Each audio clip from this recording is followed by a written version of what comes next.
சட்டம் ஒழுங்கை சீர்குலைக்கும் சட்டம் ஒழுங்கை சீர்குலைக்கும் கூலிப்படை நாய்களை சட்டம் ஒழுங்கை சீர்குலைக்கும் காவல்துறைக்கு சவால் விடும் காவல்துறைக்கு சவால் விடும்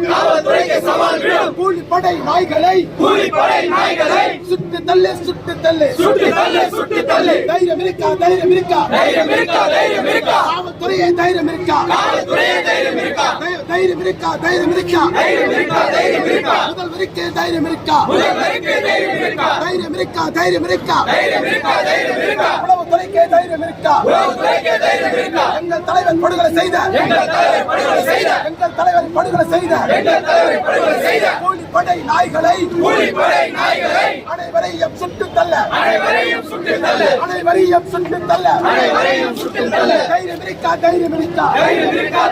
தைரியம் இருக்கா